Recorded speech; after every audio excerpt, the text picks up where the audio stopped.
bahwa para nabi seluruhnya, mulai dari nabi yang pertama Nabi Adam sampai nabi yang terakhir yaitu Nabi Muhammad sallallahu alaihi wasallam, seluruhnya mereka maksum.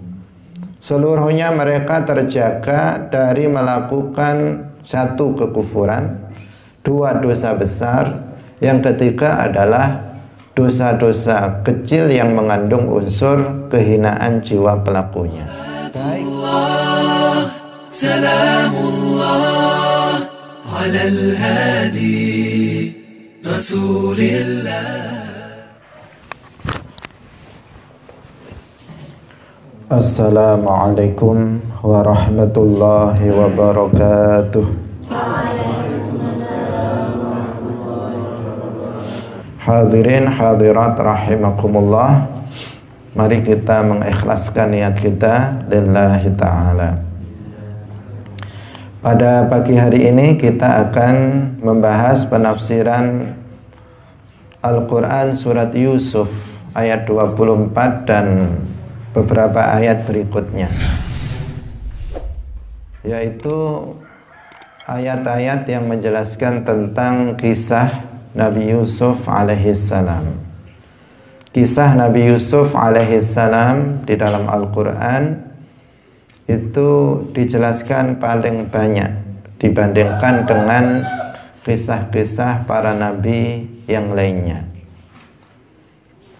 Al-Quran memang bukan kitab kisah, bukan kitab yang berisi tentang cerita, tetapi ada di dalam Al-Quran itu kisah-kisah para nabi dan umat-umat terdahulu. Namun kisah-kisah yang ada di dalam Al-Quran itu tidak secara lengkap, karena memang tidak dimaksudkan hanya sekedar kisah, tetapi untuk memberikan pelajaran bagi umat Islam.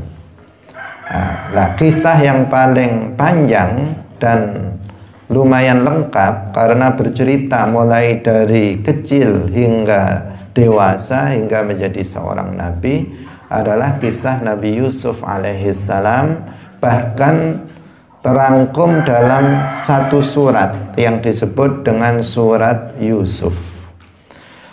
Ada di antara ayat yang disalahpahami tentang kisah Nabi Yusuf ini yang pada pagi hari ini akan kita bahas, yaitu pada ayat yang ke-24, surat Yusuf ayat 24. Bismillahirrahmanirrahim. Walaqad hammat bihi wa hamma biha laula ar-ra'a burhana rabbih kadzalika linasrifa anhu as-su'a wal fahsya innahu min ibadinal mukhlasin. Walaqad hammat bihi wa hamma biha laula ar-ra'a burhana rabbih kadzalika linasrifa anhu as-su'a wal fahsya innahu min ibadinal mukhlasin. Walaqad hammat bihi, dan sungguh perempuan itu telah berkehendak untuk berzina dengan Nabi Yusuf. Wa hamma biha, dan Nabi Yusuf berkehendak untuk mendorongnya. Laula ar-ra'a burhana rabbih, sekiranya dia tidak melihat petunjuk dari Tuhannya. Kadzalika linasrifa anhu as-su'a wal fahsya, demikianlah kami palingkan darinya keburukan dan kekejian. Innahu min ibadinal mukhlasin, sungguh Nabi Yusuf adalah termasuk dari hamba-hamba kami, hamba-hamba Allah yang mukhlasin, yang terpilih.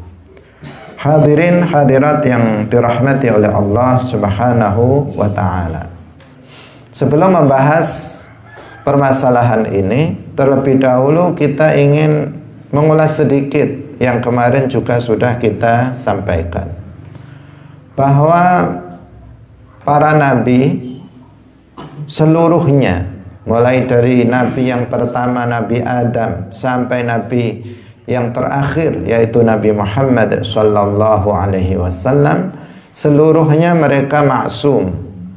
Seluruhnya mereka terjaga dari melakukan satu kekufuran, dua dosa besar, yang ketiga adalah dosa-dosa kecil yang mengandung unsur kehinaan jiwa pelakunya, baik sebelum diangkat menjadi nabi maupun setelah diangkat menjadi nabi. Ini yang harus kita buat pegangan dengan kuat, agar ketika kita membaca kisah nabi kemudian kita temukan hal yang bertentangan dengan sifat kemaksuman para nabi ini, maka kita bisa mewaspadainya bahwa kisah ini tidak benar, bahwa kisah ini didustakan atas nama para nabi tersebut.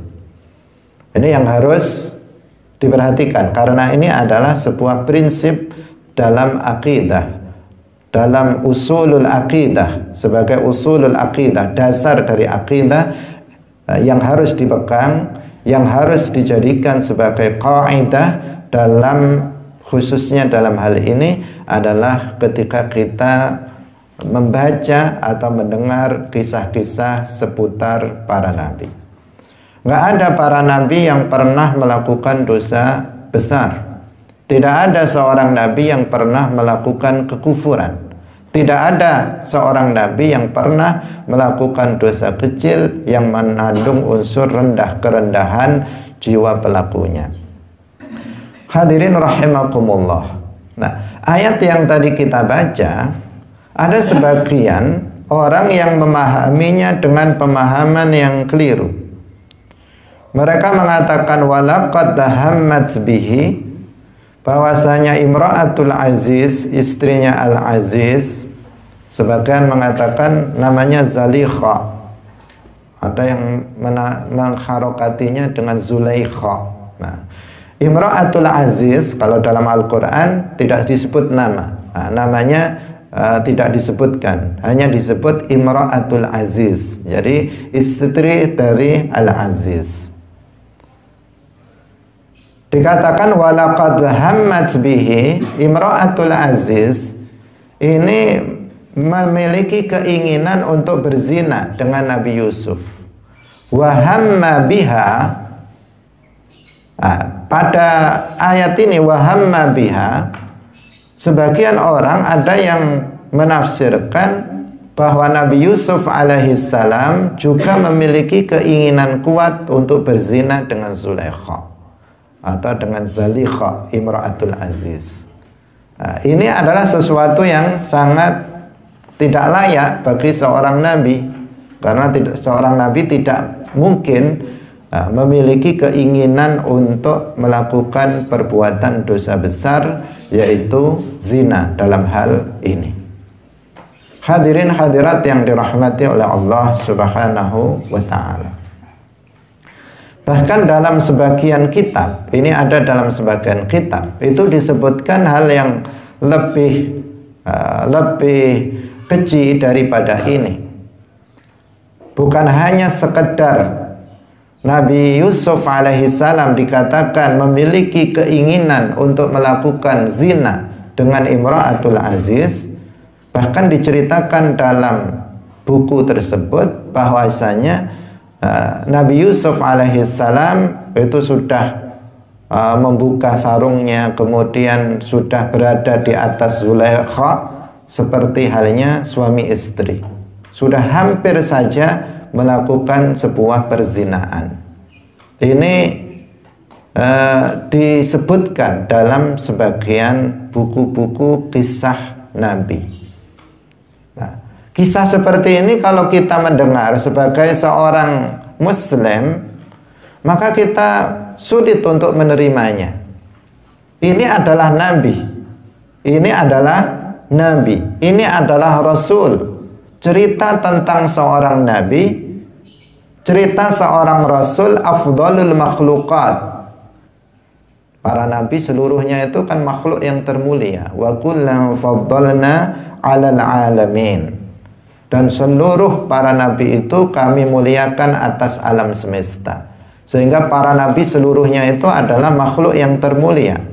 Dan Nabi Muhammad adalah yang paling mulia di antara mereka yang paling mulia.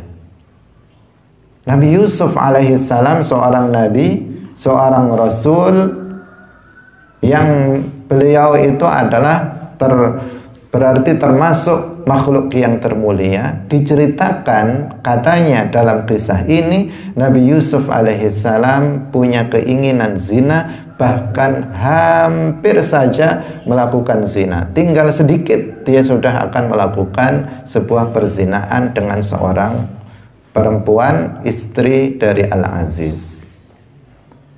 Kita sebagai seorang muslim mendengar cerita yang seperti ini pasti janggal. Bagaimana bisa? Sedangkan apabila misalnya kita diberi cerita tentang seorang yang soleh misalnya, seandainya, ini seandainya, bukan yang sebenarnya. Ini hanya sebagai takrib pendekatan.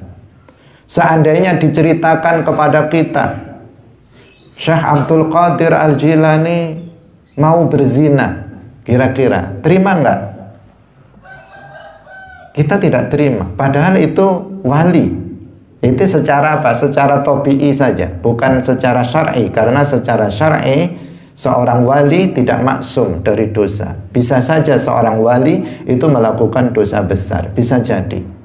Tetapi dari sisi kita mendengar itu sudah merasa janggal. Masa sih Sultanul Aulia begitu? Kita sudah janggal. Jangankan Sultanul Aulia, misalnya kalau diceritakan seseorang yang menurut kita soleh, misalnya menurut kita dia adalah misalnya kiai, kemudian dia melakukan hal yang seperti itu saja sudah janggal di telinga kita, sudah janggal pada diri kita. Lalu apakah kita tidak janggal ketika kisah itu kemudian dinisbatkan kepada seorang nabi yang derajatnya itu sangat tinggi indallah? Maka seorang muslim nggak menerima kisah seperti ini. Kisah apa? Kisah yang mencela seorang nabi, seorang rasul. Hadirin hadirat yang dirahmati oleh Allah Subhanahu wa taala. Maka di sini ketika kita sudah merasa ada kejanggalan tentang kisah ini, bukan hanya kejanggalan dalam perasaan kita, kejanggalan dalam hati kita, tetapi ini juga janggal dari sisi akidah. Karena seorang nabi itu maksum dari perbuatan-perbuatan seperti ini. Maka kembalilah kita merujuk kepada penafsiran para ulama. Bagaimana para ulama menafsirkan ayat ini sesungguhnya. Hadirin hadirat rahimakumullah. Dalam menafsirkan ayat ini ada dua penafsiran. Setidaknya ada dua penafsiran yang kita temukan terkait dengan ayat ini, yaitu tepatnya pada firman Allah, wa hamma biha. Nah, sebagian ulama mengatakan bahwa walaqad hammat bihi itu memang hammat bizina, bahwa Imra'atul Aziz ketika itu memang sangat berkeinginan untuk berzina. Ketika itu Nabi Yusuf alaihissalam itu umurnya sekitar 17 tahun menurut sebagian ulama. Ketika dia sangat muda dan sangat tampan, karena Nabi Yusuf alaihissalam terkenal dengan ketampanannya. Ketika itu Imra'atul Aziz, di mana dia adalah ibu angkatnya sendiri, itu tergoda dengan Nabi Yusuf alaihissalam, sehingga tanpa memiliki rasa malu Imra'atul Aziz ini kemudian nekat. Dia nekat ketika suaminya keluar rumah, kemudian dia masuk ke dalam kamarnya Nabi Yusuf alaihissalam dan kemudian menutup pintunya dan dia ketika itu sudah bersiap-siap mengira bahwa Nabi Yusuf alaihissalam itu mau diajak untuk berzina dengannya. Sehingga Imra'atul Aziz sudah berpakaian dengan pakaian yang mewah, sudah dia berhias, dan dia ingin berzina dengan Nabi Yusuf alaihissalam. Nah, tetapi ini dari sisi siapa? Ini dari sisi Imra'atul Aziz. Memang betul-betul dia menginginkan itu. Walaqad hammat bihi. Dan bahkan dia sudah bersiap dan dia sudah masuk ke kamar Nabi Yusuf alaihissalam, berusaha untuk mengajaknya melakukan perzinaan. Tetapi Nabi Yusuf alaihissalam sama sekali tidak memiliki kehendak untuk itu. Nabi Yusuf alaihissalam dari awal sama sekali tidak memiliki keinginan untuk melakukan perbuatan tersebut. Bahkan ketika Zulaikha kemudian masuk dalam ayat yang lain, yang ayat ke-23, dikatakan warawadathu allati huwa fi baitiha an nafsihi wa ghallaqatil abwaba. Dan perempuan yang dia, yaitu Nabi Yusuf, tinggal di rumahnya, rawadathu, dia menggoda Nabi Yusuf alaihissalam, wa ghallaqatil abwaba, dan dia, perempuan itu, menutup pintu-pintu, semua ditutup. Lalu perempuan itu, Imra'atul Aziz, berkata, hai talak, marilah, mendekatlah kepadaku. Itu istrinya Aziz mengatakan seperti itu. Apa yang dikatakan oleh Nabi Yusuf alaihissalam? Apakah Nabi Yusuf mau? Qala ma'adallah. Qala ma'adallah. Nabi Yusuf mengatakan, aku berlindung kepada Allah dari perbuatan itu. Tidak mungkin saya melakukan perbuatan seperti itu. Aku takut kepada Allah, aku berlindung kepada Allah dari melakukan perbuatan yang seperti itu. Dari awal Nabi Yusuf sudah mengatakan begitu.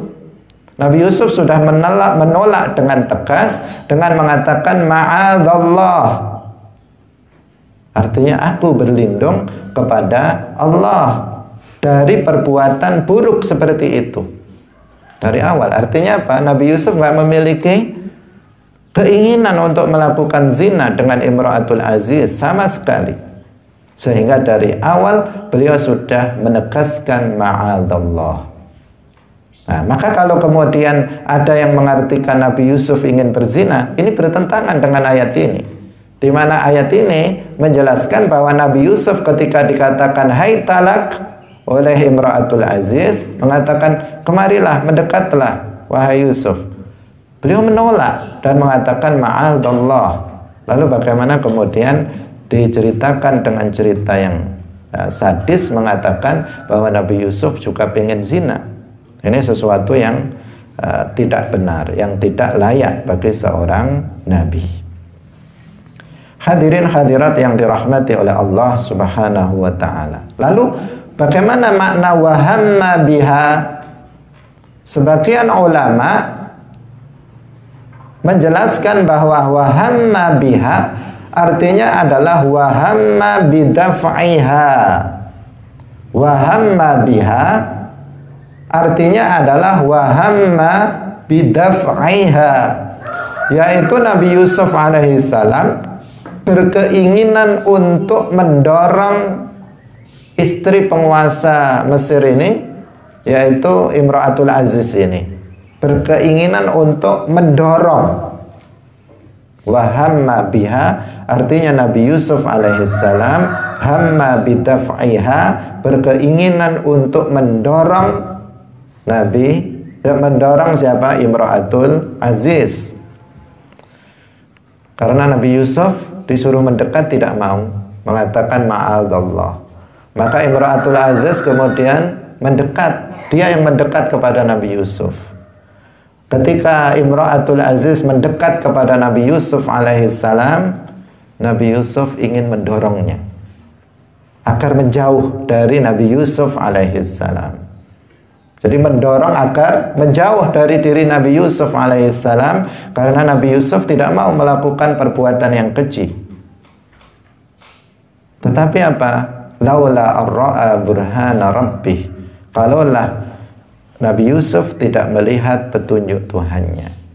Artinya Allah melarang Nabi Yusuf untuk mendorongnya.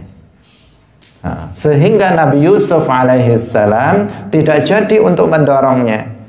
Beliau ingin mendorong dengan tujuan menjauhkan Zalikha ini dari beliau, tetapi Allah melarang beliau untuk mendorongnya. Sehingga kemudian Nabi Yusuf alaihissalam itu kemudian membalikkan badannya dan berlari menuju pintu. Berlari menuju pintu. Dikatakan dalam ayat berikutnya yang ke-25, lanjutan dari ayat ini, fastabaqal baba, maka keduanya berkejar-kejaran karena Nabi Yusuf lari menuju ke pintu, duluan menuju pintu. Imra'atul Aziz bermaksud untuk menghalangi agar Yusuf tidak keluar, sementara Nabi Yusuf ingin segera keluar dari pintu itu. Fastabaqal baba wa qaddat qamisahu min duburin fa'alfaya sayyidaha ladal bab. Ketika Nabi Yusuf alaihissalam itu berlari menuju pintu, maka kemudian Imra'atul Aziz kemudian memegang sekenanya baju Nabi Yusuf alaihissalam dari belakang, sehingga baju Nabi Yusuf bagian belakang itu robek. Karena dia mau lari, pegang sekenanya bagian belakangnya, karena dia berbalik menuju pintu, maka dipegang sekenanya bagian belakangnya, sehingga baju Nabi Yusuf alaihissalam itu sobek di bagian belakangnya. Ketika sampai di pintu terbuka, di depan sudah ada suami dari Zalikha ini, Al-Aziz ini sudah ada di depan pintu. Tetapi apa yang dilakukan oleh Zalikha? Dia mengatakan, qalat ma jazaa'u man arada bi ahlika su'a illa ayyusjana au adzabun alim. Zalikha ini berakting di hadapan suaminya, seakan-akan dia tidak bersalah.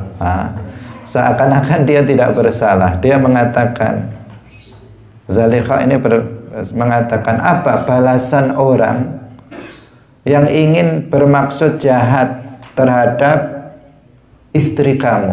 Apa hukumannya untuk orang yang ingin bermaksud jahat kepada istri kamu? Tidak ada lain balasannya itu kecuali dia dipenjara atau disiksa dengan siksa yang berat. Berkata seperti itu karena dia bermaksud ingin menjelaskan bahwa di sini Yusuf yang bersalah. Dia ingin memaksa atau memperkosa dari Imra'atul Aziz itu.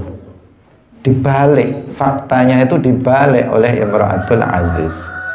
Sehingga Nabi Yusuf alaihissalam kemudian membela diri. Beliau mengatakan, qala hiya rawadatni an nafsi. Dia yang berusaha untuk merayu dan berusaha untuk memperkosa Nabi Yusuf. Yang perempuan ini yang memaksa, bukan yang laki-laki yang memaksa yang perempuan. Hadirin hadirat yang dirahmati oleh Allah. Jadi ini peristiwa yang terjadi sesuai dengan urutan dari ayat itu, memang begitu.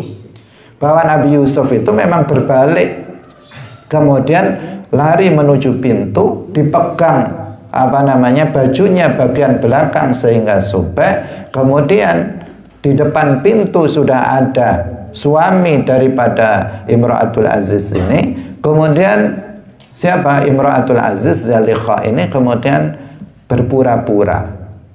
di hadapan suaminya seolah-olah Nabi Yusuf lah yang bersalah dan dirinya tidak bersalah. Hadirin hadirat yang dirahmati oleh Allah Subhanahu wa ta'ala. Di saat seperti itu, ketika Nabi Yusuf alaihissalam mengatakan pembelaan terhadap dirinya, qala hiya rawadatni an nafsi.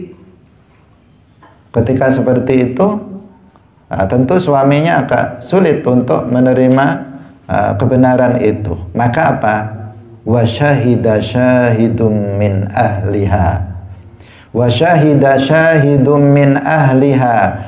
Kemudian ada saksi yang menjadi saksi yang diceritakan oleh para ulama. Dia adalah tiflun, seorang bayi yang masih ada dalam ayunan, yang belum bisa berbicara.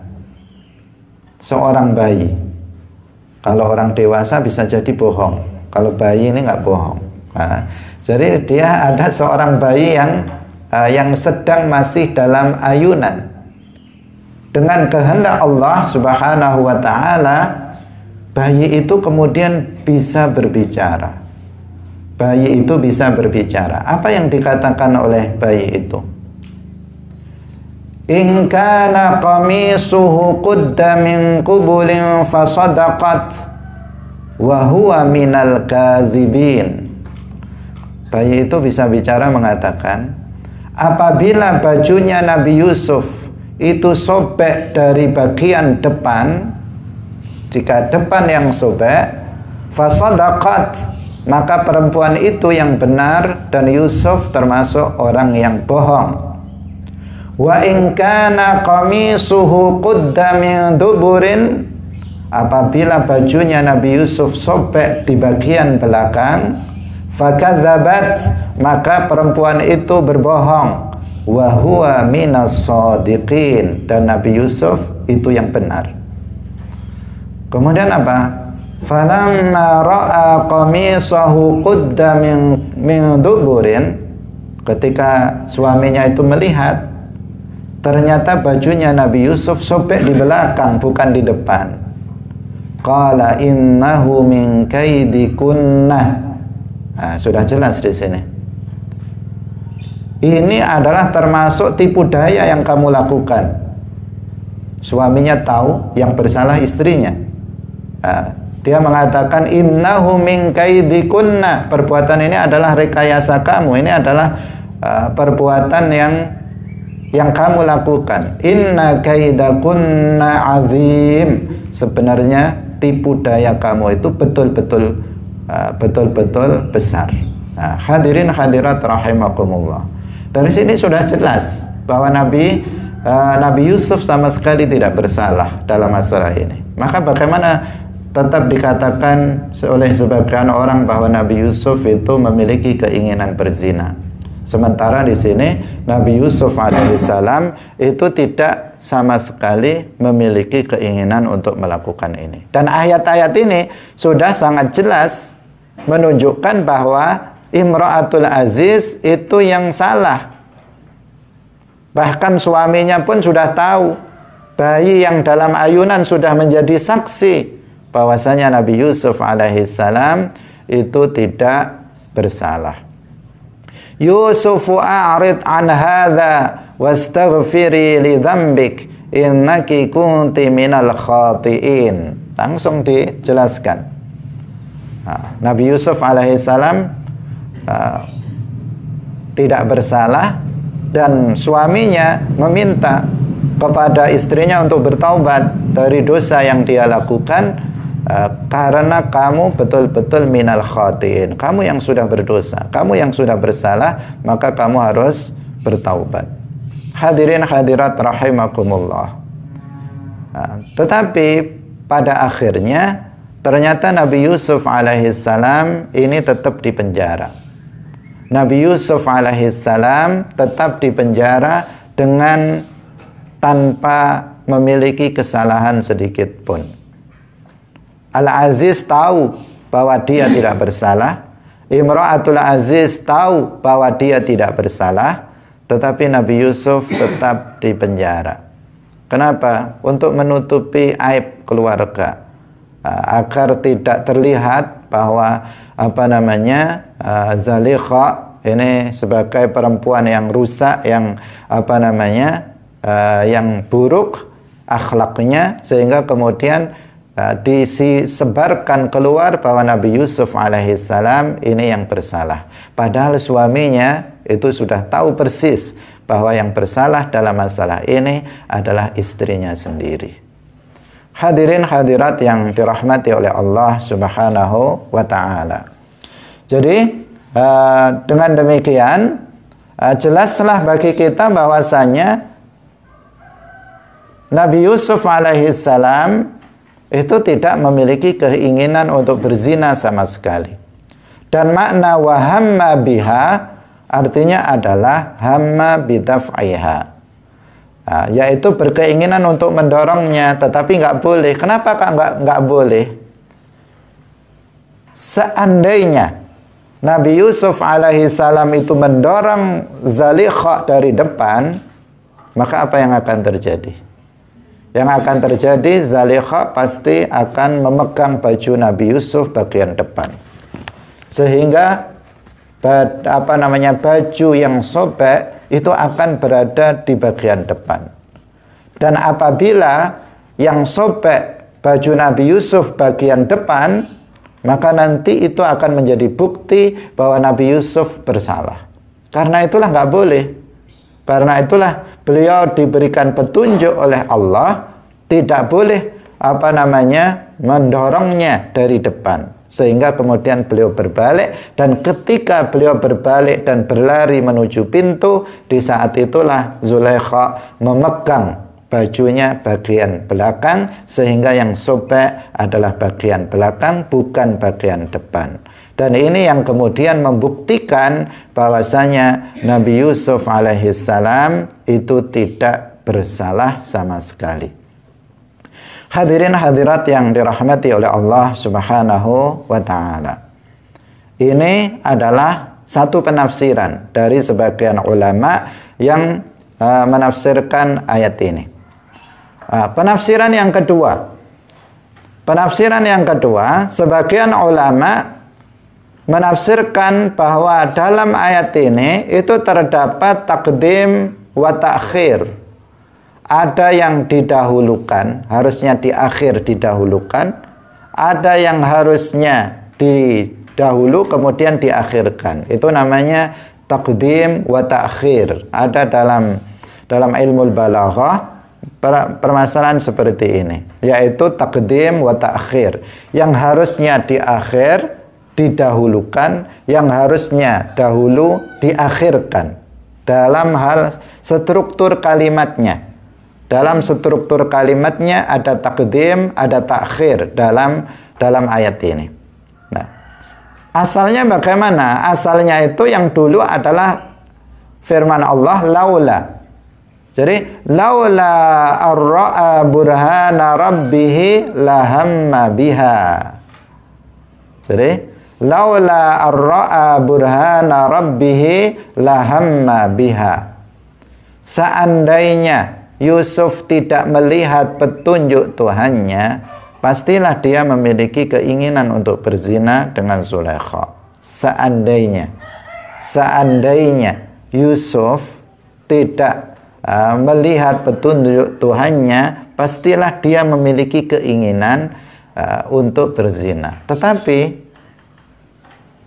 kenyataannya apa? Nabi Yusuf, beliau melihat petunjuk Tuhannya, maka sama sekali Nabi Yusuf tidak memiliki keinginan berzina. Nah, ini kan seandainya Yusuf itu bukan Nabi, seandainya Yusuf itu bukan Nabi, seandainya Yusuf itu tidak mendapatkan bimbingan dari Allah, dari wahyu Allah, pastilah dia memiliki keinginan untuk berzina. Kalau Yusuf itu orang biasa seperti kita, maka tentunya dia akan memiliki keinginan juga dengan berzina dengan Zulaikha ini. Orang menyebutnya kadang Zulaikha, kadang Zalikha. Kadang saya juga berubah-ubah. Kadang kita menyebut Imra'atul Aziz, itu yang ada di dalam Al-Quran. Nah, jadi seandainya Nabi Yusuf itu tidak melihat petunjuk Tuhannya, tidak mendapatkan bimbingan dari Tuhannya, maka pastilah dia memiliki kehendak untuk berzina. Tetapi karena beliau seorang nabi, calon nabi di sini, karena terjadi sebelum beliau diangkat menjadi nabi, maka maka beliau sama sekali tidak memiliki keinginan untuk berzina.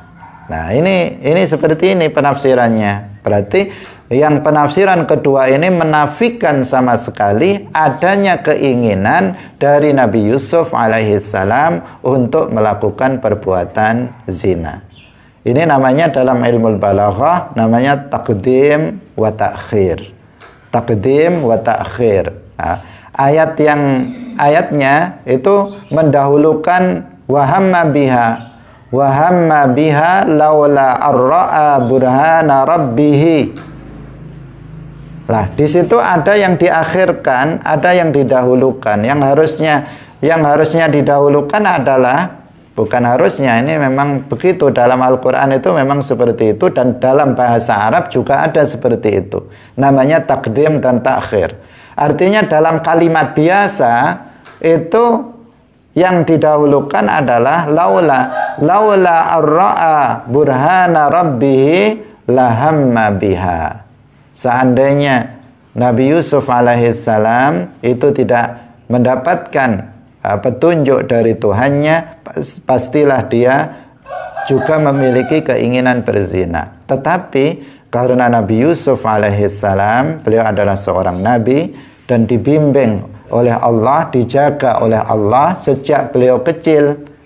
Kita katakan seorang nabi sejak sebelum diangkat menjadi nabi sudah dipelihara, sudah dijaga oleh Allah Subhanahu wa taala dari perbuatan dosa, maka beliau tidak sama sekali memiliki keinginan untuk melakukan perbuatan keji, yaitu dalam hal ini adalah perbuatan zina.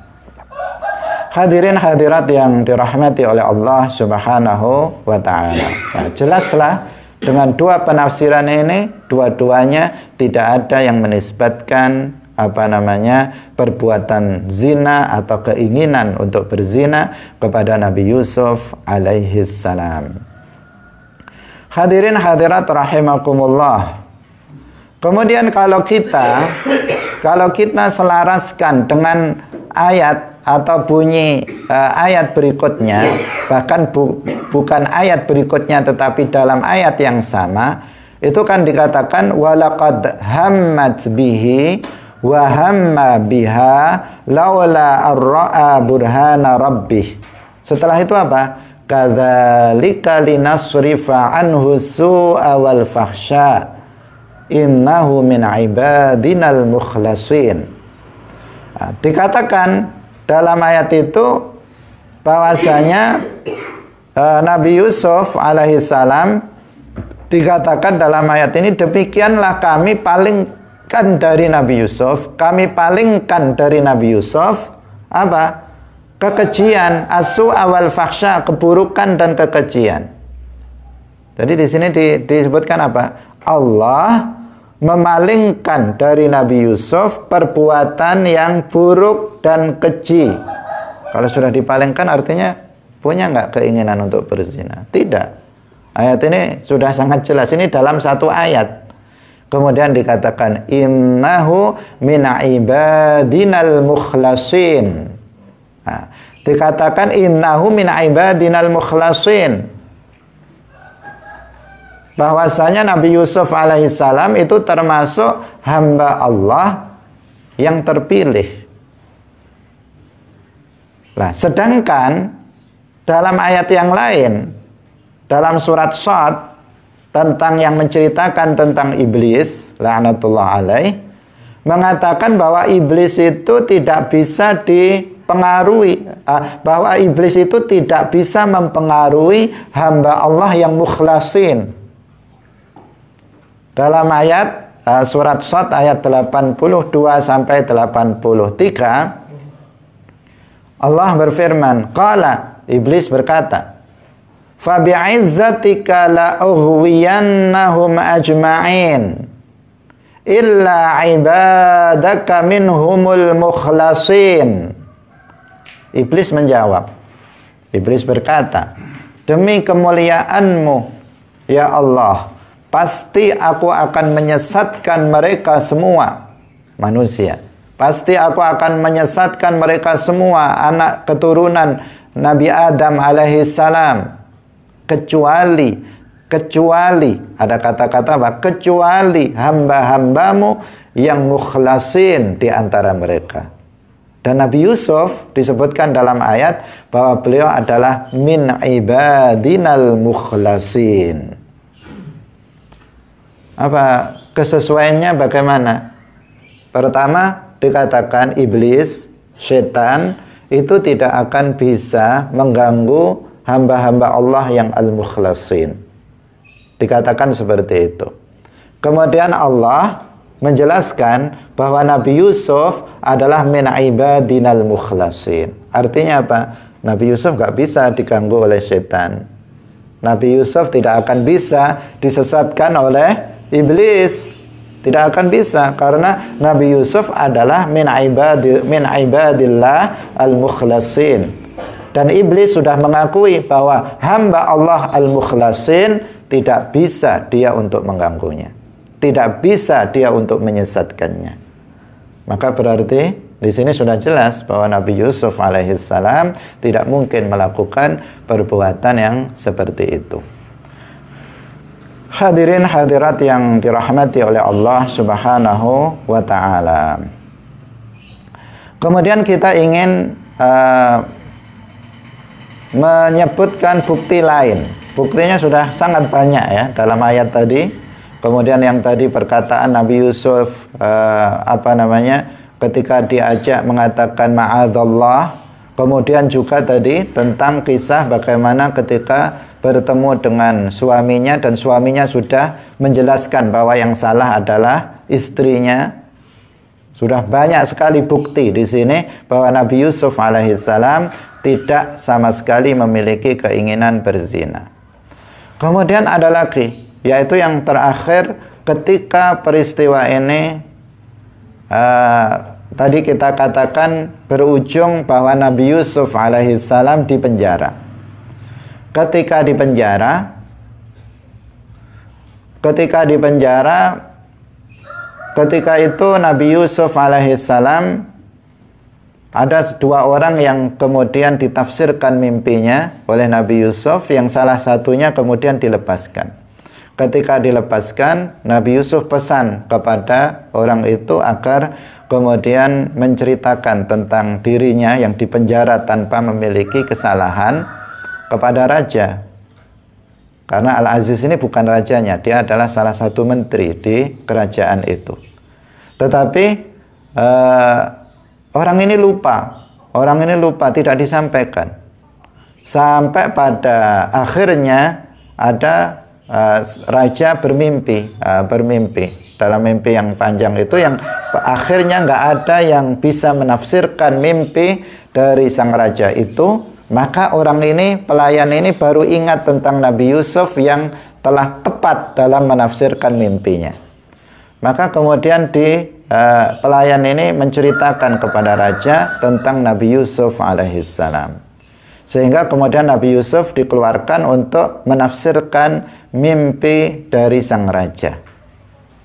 Dan kemudian beliau bisa menafsirkan mimpi itu, bahkan beliau juga bisa memberikan nasihat bagaimana seharusnya langkah yang harus dilakukan oleh raja. Tetapi ketika itu Nabi Yusuf alaihissalam ketika akan dikeluarkan dari penjara, beliau mengatakan, saya nggak mau dikeluarkan dari penjara sebelum saya dijelaskan apa salah saya sehingga saya dipenjara. Apa? Kenapa saya dipenjara itu apa? Kenapa? Sebelum saya dijelaskan itu, maka beliau tidak keluar dari penjara. Maka disinilah kemudian semuanya terungkap. Semuanya terungkap bahwa Nabi Yusuf alaihissalam itu tidak memiliki kesalahan sama sekali. Sehingga kemudian siapa namanya Imra'atul Aziz itu mengaku, dia mengatakan, disebutkan dalam surat Yusuf 51, di waqalat imra'atul azizi al-ana hashasal haqqu ana rawattuhu, dia mengatakan begitu. Ana rawattuhu an nafsihi wa innahu laminas shadiqin.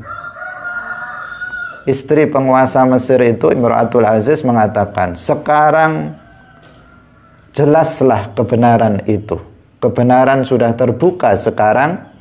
Akulah, dia mengaku sendiri, Imra'atul Aziz, ana rawattuhu an nafsihi. Akulah yang menggoda dan merayu Nabi Yusuf. Wa innahu laminas shadiqin, dan sesungguhnya Yusuf adalah orang yang benar, termasuk orang-orang yang benar. Di sini semuanya sudah jelas, sehingga kemudian Nabi Yusuf alaihissalam dikeluarkan dari penjara karena semua orang sudah mengetahui bahwa Nabi Yusuf alaihissalam itu sama sekali tidak bersalah dalam masalah ini. Dan meskipun begitu beliau dizalimi, beliau tidak memiliki kesalahan, tetapi beliau tetap dipenjara tanpa memiliki kesalahan. Hadirin hadirat rahimakumullah, karena Nabi Yusuf dalam posisi yang lemah. Begitulah sampai sekarang terkadang orang-orang yang memiliki kekuasaan, mereka bisa mengatur hukum. Seseorang yang benar bisa kemudian dituduhkan bersalah, sementara orang yang bersalah bisa dianggap sebagai benar karena memiliki uang, karena memiliki kekuasaan. Sementara mereka yang lemah itu jangankan mereka melakukan kejahatan besar, terkadang mereka mencuri ayam saja bisa masuk penjara. Tetapi mereka yang korupsi sampai miliaran, triliunan, kalau dibelikan ayam itu sudah satu kampung penuh, itu tidak. Terkadang mereka bisa lepas, terkadang mereka tidak masuk penjara, terkadang mereka masuk penjara tetapi tetap dengan fasilitas, bisa keluar dan seterusnya. Ini adalah fenomena bukan hanya di sini, tetapi sejak masa lalu bahwa hukum sering dipermainkan oleh para penguasa, sering dipermainkan oleh orang-orang yang punya duit. Orang yang punya duit bebas mereka untuk menata atau mengatur hukum itu sendiri. Ini tentu sesuatu yang tidak baik, dan ini adalah sebuah bentuk kezaliman.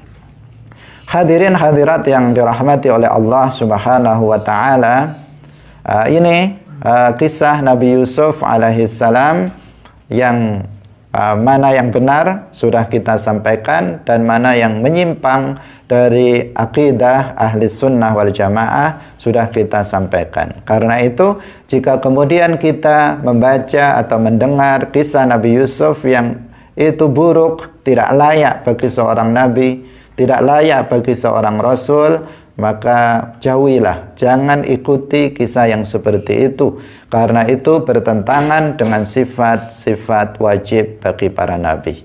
Kita sudah pelajari sifat wajib bagi para nabi, maka sesuatu kisah yang menisbatkan sesuatu yang tidak layak bagi seorang nabi, yang itu mustahil bagi seorang nabi, maka harus kita jauhi dan tidak boleh kita yakini. Ini adalah berkaitan dengan masalah akidah, bukan sekedar ini adalah sekedar cerita biasa, tetapi cerita tentang seorang nabi. Kalau itu cerita tentang seseorang yang biasa, maka kita tidak peduli. Tetapi ini adalah kisah seorang nabi. Tidak boleh seorang nabi disifati dengan sifat-sifat yang buruk, yang bertentangan dengan sifat wajib bagi mereka. Hadirin hadirat rahimakumullah, insyaallah akan kita lanjutkan dalam pertemuan berikutnya, masih membahas tentang kisah para nabi. Tetapi insyaallah pembahasan kita dalam kajian ilmu tafsir ayat akidah ini akan segera selesai. dan kita akan membahas kitab yang lain insyaallah. Barakallahu fikum wallahul muwaffiq ila aqwamit thariq. Wassalamualaikum warahmatullahi wabarakatuh. Salamullah ala al-hadi Rasulillah.